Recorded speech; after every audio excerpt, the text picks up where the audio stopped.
Okay, lesson 10.4, we're still looking at angles formed in circles. We're looking at how they're formed with secants and tangents instead of just chords now. So our main goal here is to look for where the vertex is. And we're going to refer back to this chart quite a bit to look at. We've already talked about these two right here, center and on. Now we're going to add the in and out. So just pay attention to where your vertex is. Okay, so let's look at the first one. It says if a secant and a tangent intersect at the point of tangency, then the measure of each angle formed is half the measure of the intercepted arc. Well, my advice is I want you to look at the angle. So let's highlight our angle. We can see that the vertex is on the circle. So we're going to say on as our hint. So we would say, I'm going to actually move that out of the way a little bit and put it right here instead. Our equation is arc divided by 2 equals angle. Well, we know that 89 is our angle, so we'll put it in for angle. We know 11x plus 2 represents the arc that goes with it. So we're going to replace the word arc with 11x plus 2 divided by 2 equals our angle of 89. And now we're just going to solve. So we're going to multiply both sides by 2 to get rid of our fraction. So we have 11x plus 2 equals 178. We're going to subtract 2, 11x equals 176. Divide by 11, and x is going to equal 16. Write your formulas down and plug in your given information. Okay, so let's look at the next one. It says if two secants intersect in the interior of a circle, then the measure of the angle formed is half the sum of the measures of the arcs intercepted by the angle and its vertical angle. Okay, simple terms. Let's look at where our vertex is. Our vertex now has been moved. We have this angle here, and we have this angle here. Well, those are vertical angles, so we know that they will be congruent. But our vertex is in the circle. So if it's in, we're going to go to our formula chart. Ends looks like this, so we're going to say arc plus arc divided by 2 gives us the measure of our angle. So let's plug that in. So our formula says arc plus arc divided by 2 equals our angle. We know one arc in blue is 70. We know the other arc in purple is 30, so we can replace both arc measurements. 70 plus 30 divided by 2 gives me my angle. We don't know what the angles are. So 70 and 30 is 100. 100 divided by 2 gives me 50 degrees for each of those angles. Okay, let's look at the next one. We can see that our vertex, we have one angle here. That vertex is in the circle. We have another one here. We have those vertical angles. So again, we're paying attention to where the vertex is. It's in the circle. It's not in the center. It's not on the circle. It's in the circle. So our formula from the previous problem is arc plus arc divided by 2 gives me the angle. Well, let's look and see what we have here. The green one, we don't have the arc, so we're going to leave that alone. We'll just leave it as x. But we do know the angles are both 80 degrees.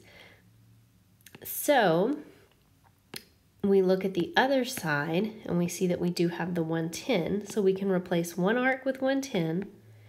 We don't know the other arc, so we're going to leave it as x divided by 2 equals our angle of 80 degrees.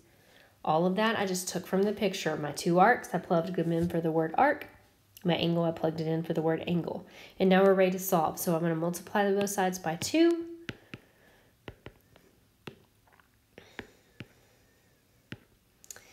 And we have 110 plus x equals 160. We're going to move the 110 over and subtract, and x is going to equal 50 degrees. Now x represents the arc. Okay, we just found this measure here. Those two match up. Okay, let's go to the next page. Last theorem for this one. moving our vertex now out of the circle.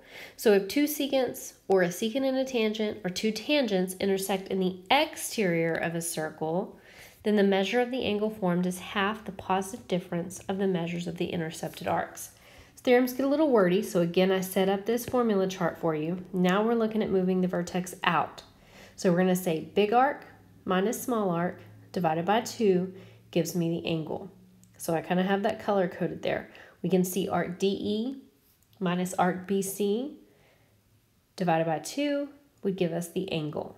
It's got to be the two arcs that are inside the angle, and we'll make sure and highlight that for us today. Okay, so here we go. The angle is right here. We can see our vertex is outside the circle. Our big arc I'm going to do here in green, so that would be right here.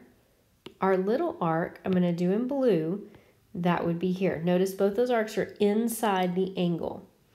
Well, we do know that the little arc is 150 degrees.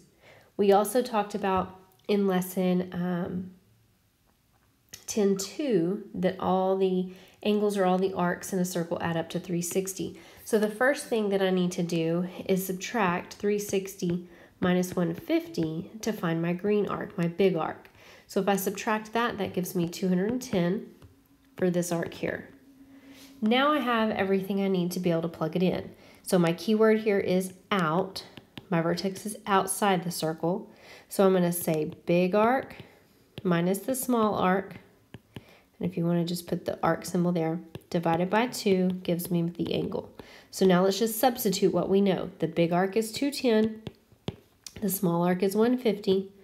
Divided by 2 is going to give me x, what we're looking for with the angle. So if we subtract 210 minus 150, that would give me 60. Divided by 2 would give me 30 for my answer. Okay, let's look at example 5. We can see here my angle here in blue, and that's 40 degrees. I'm going to do the big arc in purple, so the one that's furthest away from the angle. The small arc here in green, the one closest to the vertex of the angle. So now we can see what we need to plug in. I can see that 150 is my big arc, x is my small arc, and 40 is my angle. So our keyword here is out. The vertex is outside the circle. So big arc minus small arc divided by 2 gives me the angle. So we said the big arc was 150. The small arc is x. We don't know what it is. We would divide that by 2 to get our angle of 40 degrees. So we're going to get rid of our denominator. So we're going to multiply both sides by 2. So 150 minus x equals 80. Switch the x and the 80 around. 150 minus 80 gives me 70.